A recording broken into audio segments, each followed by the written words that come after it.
Olá, está no ar mais um Anamnese, o programa que vocês estão acostumados a acompanhar sempre recebe grandes nomes da medicina. Então, a Anamnese recebe uma médica cuja trajetória se confunde com momentos muito relevantes e importantes da história recente da medicina no Brasil. A nossa convidada construiu um caminho sólido na assistência médica, na perícia, na pesquisa acadêmica e, sobretudo, na representação institucional, ocupando grandes espaços que, por muito tempo, foram majoritariamente masculinos. A doutora Tatiana Della Justina, mais do que médica, é minha amiga, é uma pessoa pela qual eu tenho o maior orgulho pelo trabalho e por toda a jornada ao longo de tempo. É médica otorrinolaringologista, foi a primeira mulher eleita conselheira federal de medicina pelo Rio Grande do Sul na gestão 2019-2024 e hoje segue contribuindo ativamente para o fortalecimento da ética e defesa profissional. Ela integra o Núcleo de Ética Médica do Simers, é diretora de defesa profissional da ASOGOT, membro de defesa profissional da Associação Brasileira de Otorrinolaringologia e também atua na comissão parlamentar da mesma comissão, da mesma associação, intermediando o diálogo entre a entidade e o Congresso Nacional junto à Frente Parlamentar Mista da Medicina e ao IBDM, o Instituto Brasil de Medicina em Brasília.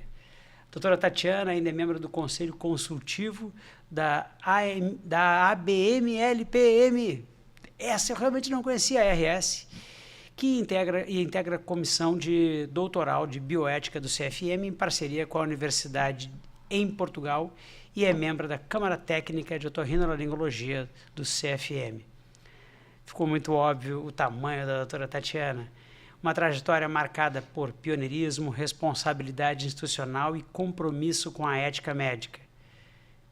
Muito orgulho, doutora Tatiana, seja muito bem-vinda. Fico muito feliz em lhe receber aqui. Não é a primeira vez que dividimos bancadas e todas as vezes eu lhe recebo com muito orgulho. E eu venho aqui, doutor Marcelo, também com o maior prazer e o maior orgulho dessa entidade Simers, que é o maior sindicato da América Latina, mais de 16 mil sócios, né? E sempre com uma atuação pioneira, uma excelente atuação, graças muito à competência da liderança, né? Tivemos passos importantes a seguir. Verdade. Uns dentro e outros fora, mas sempre lutamos. Uma pergunta muito importante. A Tatiana era uma criança, estava lá brincando com as amigas no colégio e tal. O que deu na cabeça de fazer medicina? Não tinha, eu sempre pergunto isso, não tinha um caminho mais fácil para a vida? Não tinha um trajeto mais tranquilo? Na minha época, seguramente teria. Eu sou formada há 42 anos, né? Teria outros caminhos, mas eu sempre quis ser uma que eu gosto de ciências, eu gosto de muita coisa, na verdade sou uma pessoa muito curiosa, eu gosto de muitas coisas. O que eu não gosto, é mais fácil enumerar o que eu não gosto, né? Eu não gosto de matemática, por exemplo. Até hoje eu já sou mais flexível com matemática, mas eu sempre fui mais da ciência. Agora, meu grande objetivo na vida era ter a minha autonomia, trabalhar, né, ter a minha profissão. Esse era o meu grande objetivo, desde pequena, viu? Acredite. Tenho certeza. E me conta uma coisa, dentro da medicina a gente tem um contato com inúmeras especialidades e tal, e eu me lembro que quando eu tive o contato com o otorrino, eu tive problemas com o otorrino porque eu sou um cara que eu enxergo mal. Então, o otorrino é um cara que precisa ter bons olhos para trabalhar em locais muito pequenos, com instrumentos, todos eles muito delicados. E as cirurgias da otorrino, para quem não sabe, são cirurgias bastante complexas, assim, não são cirurgias simples. O que te colocou dentro do otorrino? Que eu tenho um sentimento, pode me corrigir, que lá naquela época era um mundo muito masculino, assim, talvez a maioria dos otorrinos naquela época fossem homens. Hoje eu acho que a maioria que está se formando são mulheres, mas naquela época era dominado por homens. Acredite que toda a medicina era. Naquela época era, né? Eu tive um professor que dizia assim, olha, não se esqueçam, medicina e papa fina não é coisa para menina. Eu dizia isso, mas dizia rindo, brincando e tal. e até um bom professor. Mas realmente a otorrino me despertou de uma forma muito interessante. Eu entrei na medicina querendo ser psiquiatra. Achava que psiquiatria era uma coisa boa e tal. Aí eu fui acompanhar um plantão, depois de um tempo, né, na medicina. Fui acompanhar um plantão psiquiátrico. E isso em Pelotas, né, onde eu me formei. E aí eu fui acompanhar esse plantão e eu vi que realmente não era a minha vocação, né? Definitivamente psiquiatria eu não conseguiria trabalhar com aquilo bem. Aí também pensei na área de gineco-obstetrícia. A mesma coisa, eu tinha um vizinho que me disse assim, olha, eu estou aqui de plantão hoje, estava no Conceição de plantão. Quem sabe tu vem, eram umas férias de julho. Eu disse, tá bom, vou contigo. E fui. E eu vi que não era aquilo que eu gostaria, sabe? Porque, sei lá, são coisas que não combinavam com aquilo que eu imaginava da especialidade, né? Eu sei que tu é gineco-obstetra, acho lindo. Pô, ginecologia e obstetrícia é uma especialidade lindíssima. Mas quando eu fui ver na prática, não era o que eu gostaria, o que eu ia me sentir bem. Ao contrário da otorrino, que quando eu fui fazer a matéria, eu já gostei dos detalhes, sou uma pessoa detalhista. Para mim, tudo é detalhe. Eu tenho uma boa psicomotricidade. Eu trabalho em detalhes, eu gosto disso. E aí fiquei em dúvida entre otorrino e oftalmo. Acabei seguindo pelo otorrino, porque comecei a acompanhar pacientes junto com um professor e tal, e aí as portas se abriram até vir para cá para fazer a residência. Né? Então tem. E quais foram as tuas referências assim, profissionais e éticas dentro dessa escolha? Porque em geral a gente conversa e a pessoa teve um médico da cidade, ou teve um profissional, ou teve um professor. O que te guiou? Porque além da otorrino, tu sempre tiveste algo muito marcado na questão do cumprimento da ética. Como é que se formou a profissional de hoje?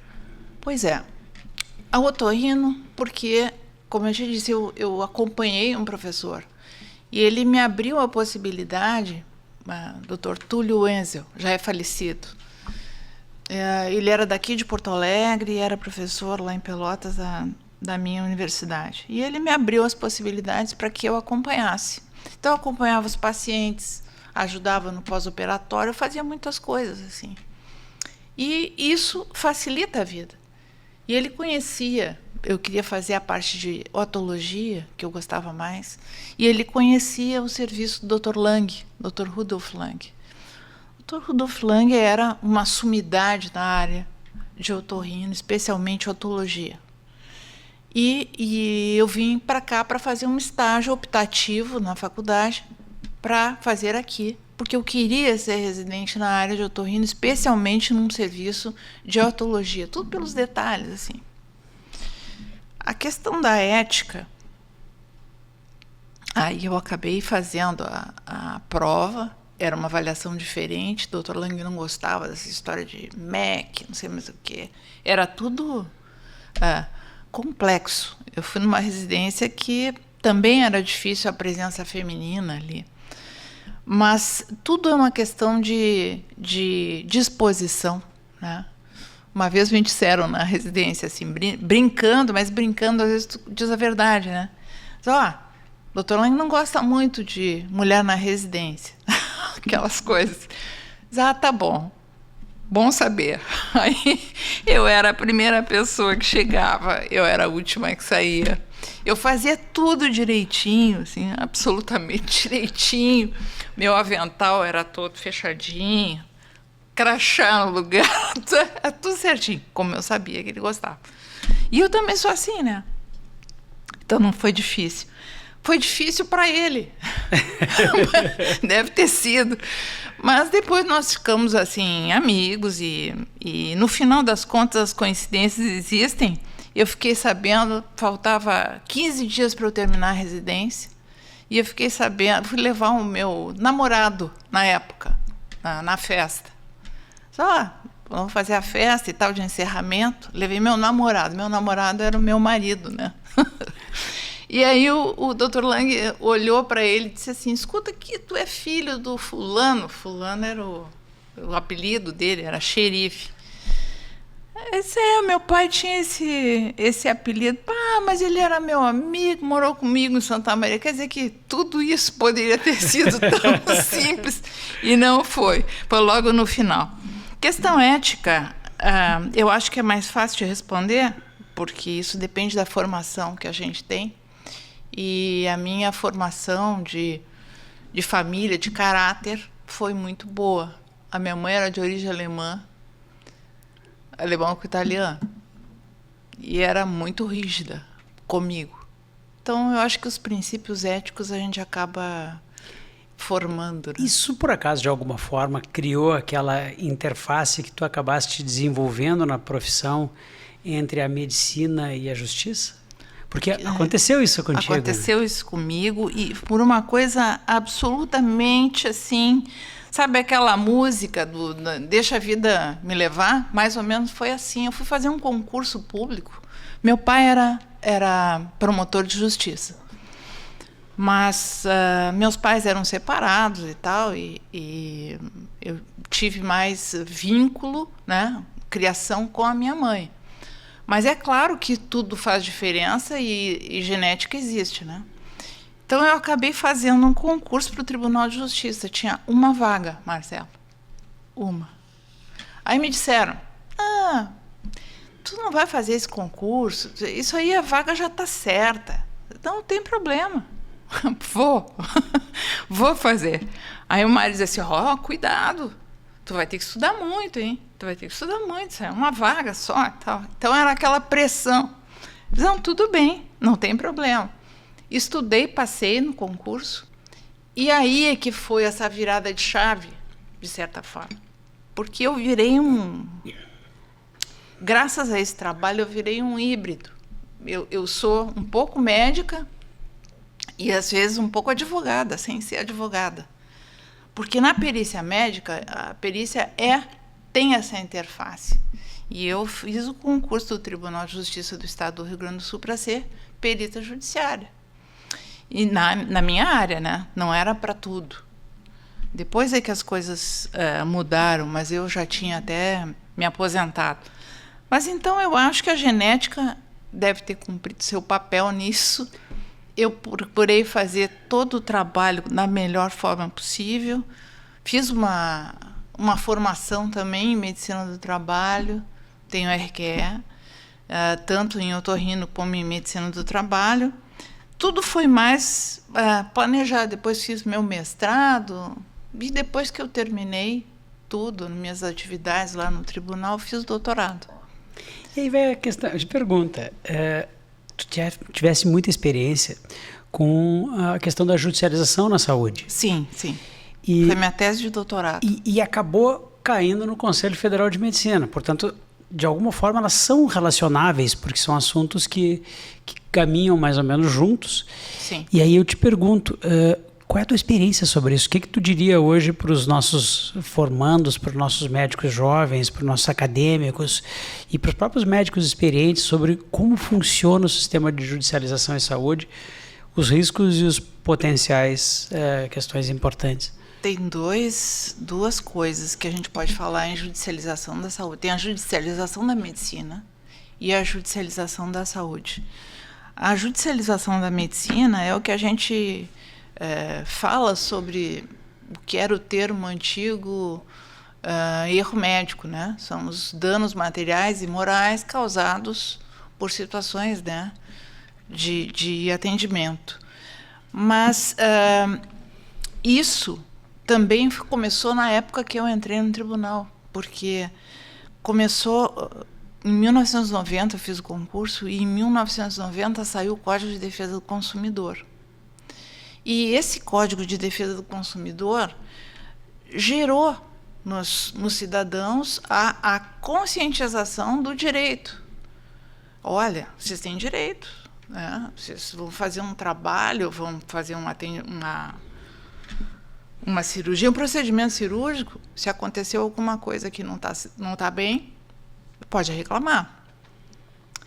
E existe na parte do profissional liberal uma coisa que eles chamam de inversão de ônus de prova. Quer dizer, o profissional é que tem que provar que fez certo e não o paciente que está dizendo que foi vítima de um possível erro, né? Então, essas coisas todas me motivaram a prevenir os colegas, tá? A judicialização da saúde é outra coisa, é o direito à saúde que a pessoa não tem, que também foi, porque a lei do SUS foi em 1990, a Constituição de 88. Então, foi tudo ali, naquela parte próxima de quando eu iniciei. Eu vivi tudo isso. Não dá um sentimento de que com o excesso da judicialização médica criou-se a medicina defensiva, e a medicina defensiva não necessariamente produziu benefício para o paciente, mas muitas vezes aumentou o custo e acabou reduzindo o acesso, porque eu já fiz inúmeras vezes medicina defensiva, no sentido de que eu sei que talvez não precise desse exame, mas é mais seguro para mim pedi-lo para me proteger, e talvez isso individualmente possa funcionar, mas isso gera um custo para o sistema ruim e é uma consequência, ao meu ver, da judicialização da medicina. Mas é segurança para o médico que está atendendo. É o que eu fiz muitas vezes. E fizeste certo, porque é assim que tem que fazer. Porque não vão te acusar que tu foi negligente, por exemplo, né? Não foi negligente. Tu não foi imprudente, né? Porque são as três situações, imperícia, imprudência e negligência. Aliás, é uma coisa interessante que tu levantaste, porque no tempo que eu comecei, né, dentro lá do tribunal, quase 100% dos processos de erro médico eram por imprudência ou por negligência. Porque tu vai pensar assim, imprudência, uma situação. A pessoa vai lá, indicou uma cirurgia, mas não pediu os exames necessários. E aí, na hora de fazer a cirurgia, se atrapalhou, deixou coisas que não era para deixar, enfim, coisas assim, tá? Negligência, não fez uma determinada coisa que deveria ter feito para evitar um possível problema, uma possível complicação. Mas isso eram as duas situações. Agora, depois desse excesso de escolas médicas, que a gente viu que foi assim... Em 1997, nós tínhamos em torno de 100 escolas médicas no Brasil, mais ou menos. Agora, em 2026, esse número varia, porque às vezes tem uma liminar que entra e aí forma uma escola. Mas nós estamos com quase 500 escolas médicas no Brasil. Então, veja que a população brasileira não quintuplicou, mas as escolas, sim. E o número de vagas em residência médica também não quintuplicou. Também não. O que produz um grupo muito maior de médicos sem requer. O que, de uma forma ou de outra, certamente vai influenciar na questão do atendimento. Não, e outra coisa, aí é aquilo que a gente estava conversando. A imperícia que não tinha, nessa época que eu fui perita judiciária, ela não tinha imperícia. Como tu vai dizer que a pessoa é imperita? A pessoa é especialista, a pessoa fez tudo direitinho. Podia ter acontecido algum acidente, né? Mas imperícia não. Agora, em escolas médicas que não estão adequadas, se vê a imperícia. Nós tivemos, esse ano foi publicado o resultado do ENAMED. Sim. E o resultado foi bastante ruim para muitas escolas, né? Nós tivemos escolas aqui no Rio Grande do Sul, tivemos 2 com nota 5, que foi incrível, mas tivemos notas muito ruins. Qual é a tua avaliação sobre isso?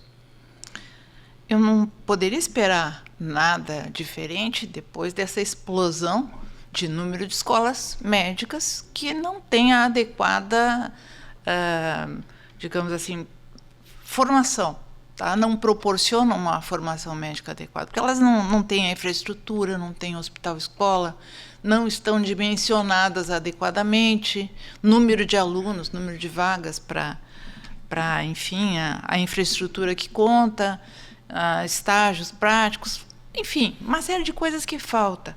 E isso era a tragédia anunciada. Atrás disso viria essas notas baixas, né? A questão aí, que eu considero gravíssimo, é a população, né?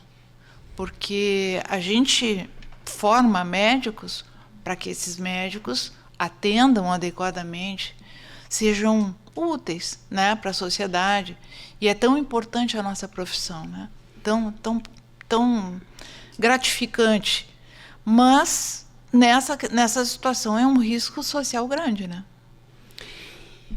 E aí é o seguinte, tu acabaste indo para uma área que foi dentro do judiciário e acabou coroando isso, ao meu ver, com a tua atuação no Conselho Federal de Medicina, porque um médico gaúcho eleito para o Conselho Federal de Medicina é uma marca, é certamente o médico, ao meu ver, mais importante do Estado, o que tem a maior capacidade e responsabilidade ética, porque é algo muito grande, assim.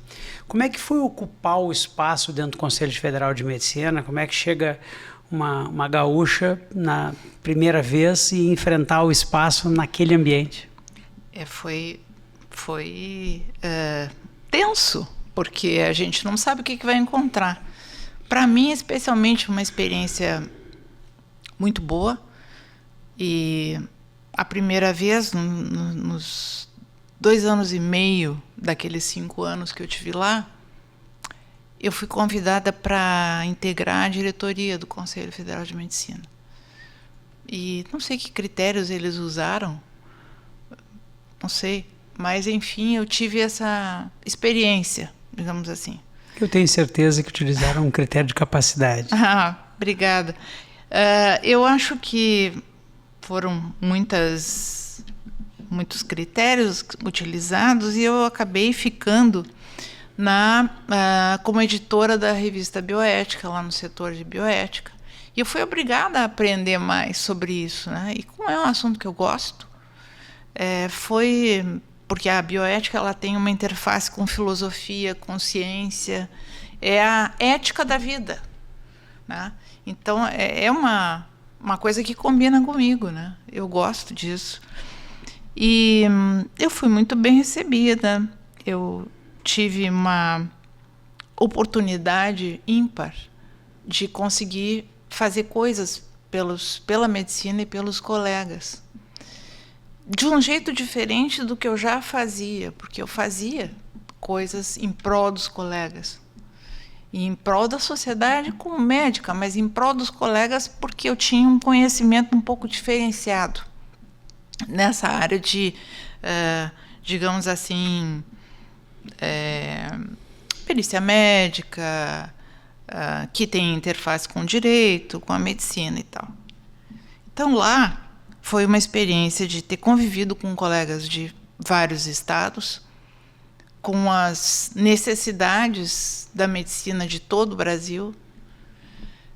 Eu tive a oportunidade de fazer o bem. O bem.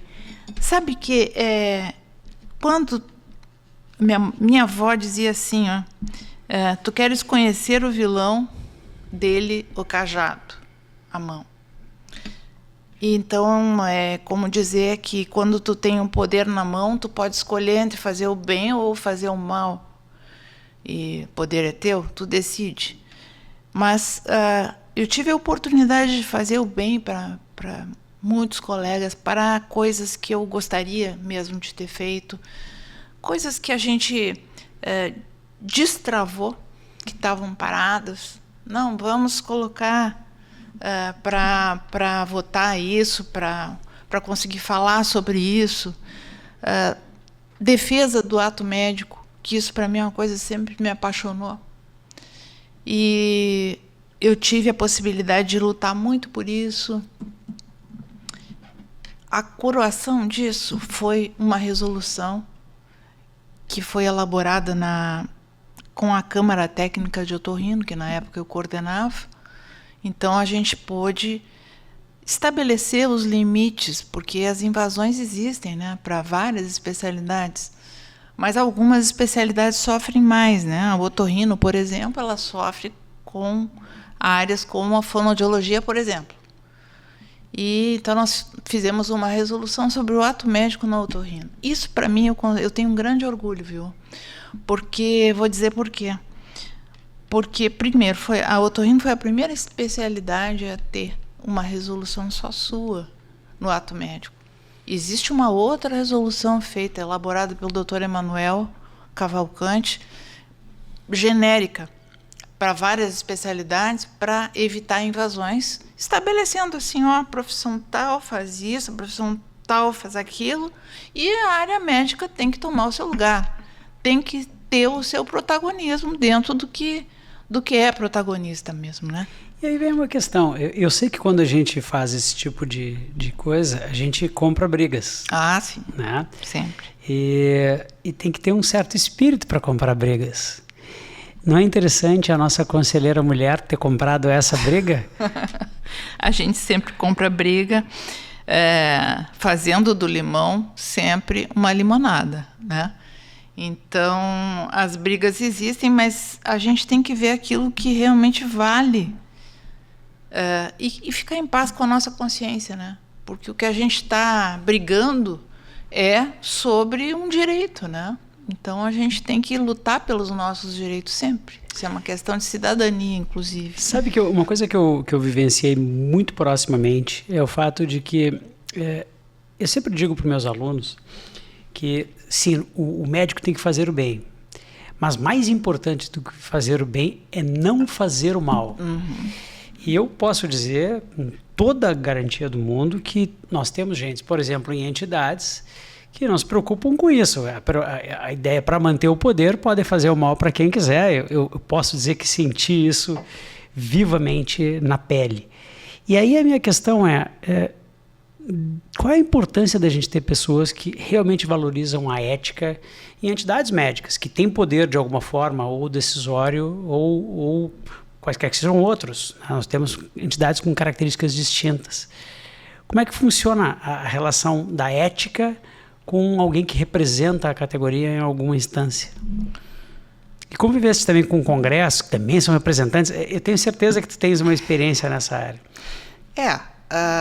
A ética, ela continua sendo o nosso grande baluarte, né? E isso a medicina tem de forma bem intensa, né? Tanto que a medicina nossa ocidental aqui segue uma questão hipocrática. E Hipócrates tem a ver com a nossa ética. Eu acho que, do ponto de vista de se escolher agir sempre dentro da ética, no nosso caso, como médicos, não é uma opção, é uma obrigação. Quem faz errado está cometendo infração ética. A gente tem que lutar para que todos tenham essa noção. Né? Procurar fazer o correto, né? Isso aí é o básico. Né? Eu não vejo isso como sendo uma coisa especial. Esse é o mínimo necessário. Mínimo. E nesse aspecto, como a medicina mudou de perfil, lá nos primórdios eram somente homens, começaram a entrar mulheres.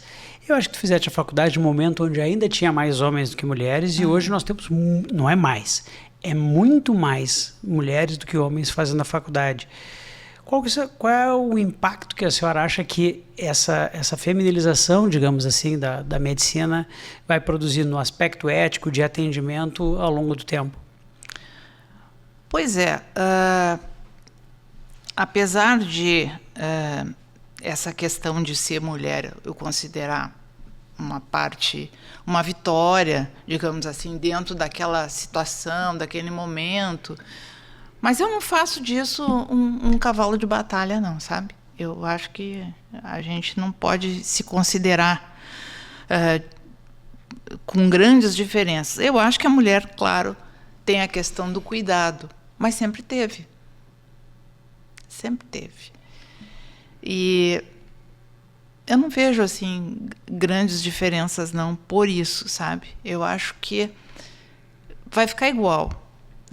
Uma vez eu fui, na época do tribunal, eu fui coordenadora das perícias médicas. E aí me vieram com uma pergunta assim, pois é, mas não acha que tu pode não estar no lugar certo? Sabe, esse tipo de coisa assim. E aí não foi uma pergunta boa, sabe? Foi uma pergunta com dupla intenção. Entendo perfeitamente. A mesma pergunta pode ter vários significados. E na época, eu me lembro que eu cheguei para o colega e ele disse assim, olha, eu não entrei na medicina com vagas especiais para mulheres, tá?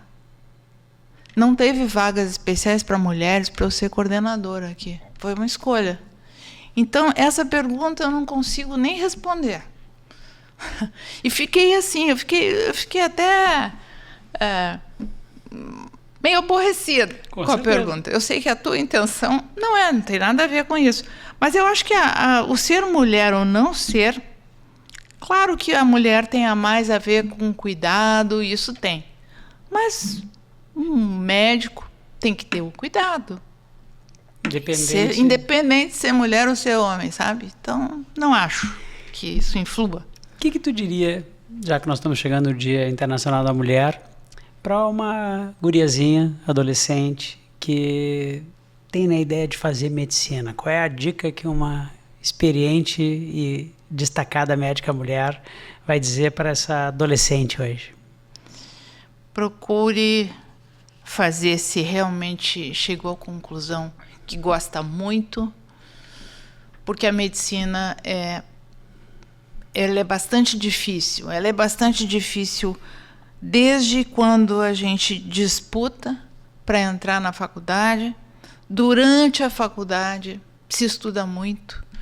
Durante toda a vida profissional a gente estuda muito. E é necessário ter firmeza, é necessário agir fazendo o seu melhor, sabe? Nisso aí a medicina é diferente e muito igual a tantos outros cursos. Mas eu acho que a nossa dedicação como médicos, ela é constante. O médico não, por mais que esteja de férias, ele não tira férias. Verdade. Está no avião, acontece qualquer problema de turbulência, tem médico a bordo, tem. Né? Então a gente nunca está de férias, nunca descansa. Doutora Tatiana, muito obrigado. Eu fico imensamente feliz e fico muito orgulhoso pela sua trajetória. Tenho muito orgulho pelo que a senhora construiu e realmente tenho certeza que é um exemplo a ser seguido por todos, mas especificamente nesse mês pelas nossas médicas mulheres. Muito obrigado e o nosso Anamnese de hoje fica por aqui. Mas teremos inúmeros episódios sempre recebendo pessoas brilhantes como a doutora Tatiana Justina. Muito obrigada. Agradeço as palavras. Tenho certeza que são palavras sinceras, mas que também têm a ver com a nossa amizade, né? Porque eu também lhe admiro muito. Muito obrigado. Até o próximo episódio, pessoal.